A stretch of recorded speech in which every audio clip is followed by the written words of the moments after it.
প্রতিবাদ সভা প্রাথমিক অবস্থায় আজকে আমি একটি কথাই বলতে চাই।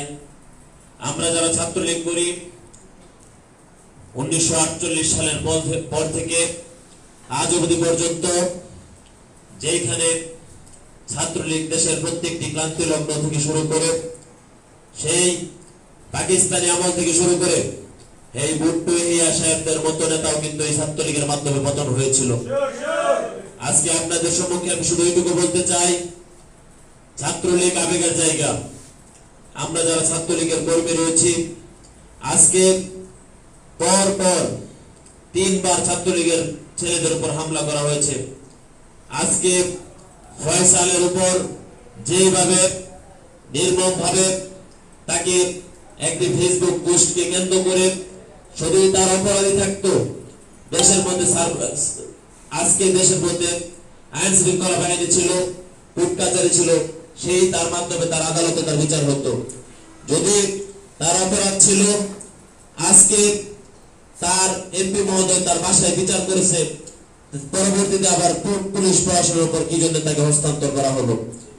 এমনকি ওই দিন আমার স্পষ্ট মনে আছে, ত্রিশাল উপজেলা ছাত্রলীগের সাধারণ সম্পাদক সোহান ভাই আমাকে ফোন দিছে যে ফয়সালকে গ্রেফতার করা হয়েছে। তো ফয়সালকে ছাড়ানোর জন্য সে থানায় যায়। থানায় ওসি সাহেব তাকে বলেছে কোন অবস্থায় ফয়সালকে ছাড়া যাবে না, এমপি সাহেবের নিষেধ।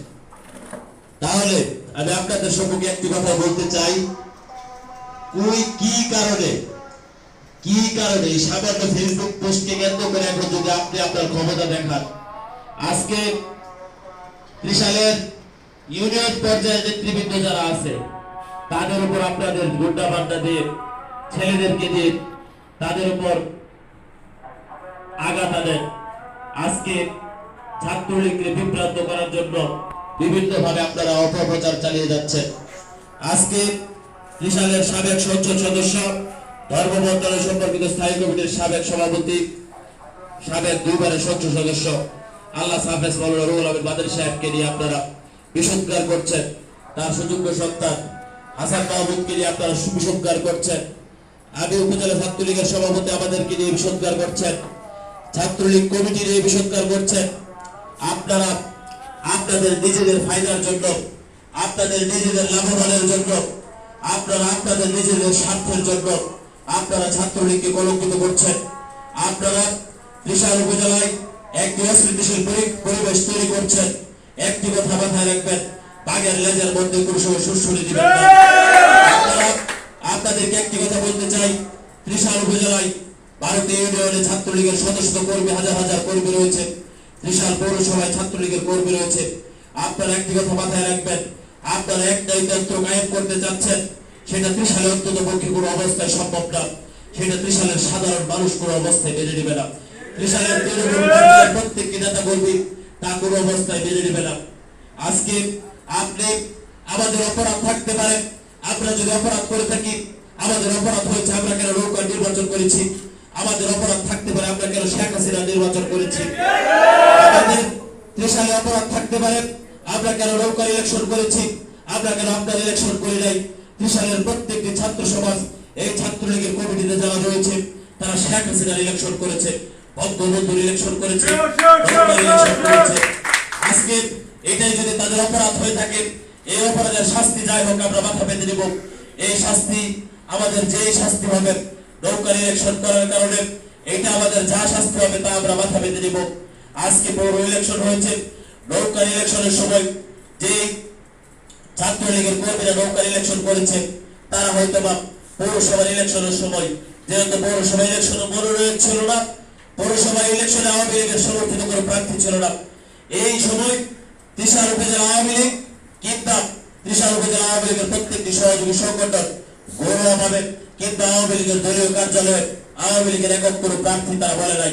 আমরা এই জন্য ত্রিশাল উপজেলা ছাত্রলীগ কারো নির্বাচনে অংশগ্রহণ করি নাই। মুষ্টিময় কয়েকজন হয়তো পারে বিভিন্ন পারিবারিক কারণে বা আত্মীয় স্বজন কারণে হয়তো বা তারা এক একজনের নির্বাচন করেছে, কিন্তু সেইখানে আপনার স্ত্রী প্রার্থী ছিল। ত্রিশাল পৌরসভার মানুষ ইতিমধ্যে জানান দিয়েছে ত্রিশাল পৌরসভার মানুষ আপনাকে কতটুকু ভালোবাসে। ত্রিশালের পৌরসভার মানুষ জানান দিয়েছে ইতিমধ্যে আপনারা যারা পেয়েছেন ভোটের মাধ্যমে ত্রিশাল পৌরসভায়, সেই ভোটের জন্য সেটার জন্য যদি আপনারা ছাত্রলীগকে দায়ী করেন, সেই দায়ী আমরা মাথা পেতে নিলাম। আপনি এই জন্য ত্রিশালের সাধারণ ছাত্রলীগের কর্মীকে, আপনারা ছাত্রলীগের যারা কর্মী রয়েছে, যারা ছাত্র সমাজের ছেলেরা রয়েছে, আপনারা তাদের উপর আঘাত আনবেন। যারা আপনাদের লোক, যারা আপনাদের নামে প্রশংসা করবে, যারা আপনাদের ভালো বলবেন, তারাই আপনাদের কাছে ভালো থাকবে। যারা আপনাদের প্রশংসা করবে না, যারা আপনাদের পক্ষে থাকবে না, তাদের উপর আপনারা অমানবিক অত্যাচার, বিভিন্নভাবে ষড়যন্ত্র করবেন। তাদের হাতে ককটেল দিয়ে জড়িয়ে বলবেন যে এটা বল, তুই এনেছিস, এমপি সাহেবের বাসায় মারবি, এইসব বলে না হলে হাত কেটে ফেলবেন। এইসব করার বিন্দু পরিমাণ সুযোগ পাবেন না। আমাদের শরীরের শেষ রক্ত দিয়ে